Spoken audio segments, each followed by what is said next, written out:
Right breaking చేస్తున్నాం. రాష్ట్ర excise శాఖ సెక్రటరీ బీర్ ఉత్పత్తిని పెంచాలని మద్యం కంపెనీలను కోరడంపై ఆందోళన వ్యక్తం చేస్తూ ప్రభుత్వం యూరియా సరఫరాపై కూడా అంత్యశ్రద్ధ చూపాలని తెలంగాణ మాజీ మంత్రి శ్రీనివాస్ గౌడ్ వ్యాఖ్యానించారు.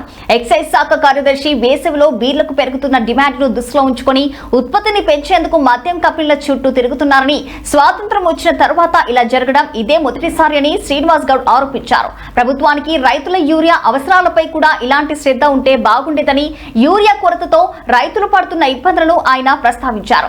సంక్షేమం కంటే మద్యం విక్రయాలకు ప్రభుత్వం ప్రాధాన్యత ఇస్తుందని, నీరా వంటి ఆరోగ్యకరమైన ప్రత్యామ్నాయాలను విస్మరిస్తుందని ఆయన విమర్శించారు.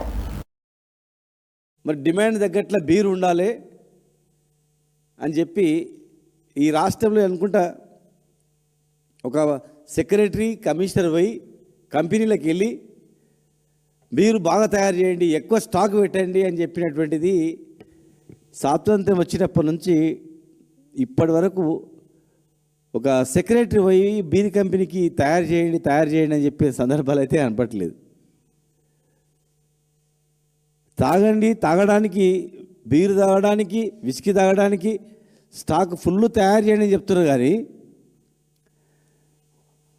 వర్షాలు పడుతున్నాయి, నాటేసేది ఉంది, మరి పిండి సంచులు కూడా ఉన్నాయా లేదా అని చెప్పి అగ్రికల్చర్ డిపార్ట్మెంట్ వాళ్ళు కూడా పోయి గోడౌన్లలో పోయి చెక్ చేసి ఎన్ని ఎకరాలు నాటేస్తున్నారు, ఎంత సరిపోతుంది యూరియా అని కూడా దాని మీద కూడా దృష్టి ఉంటే బాగుండేది.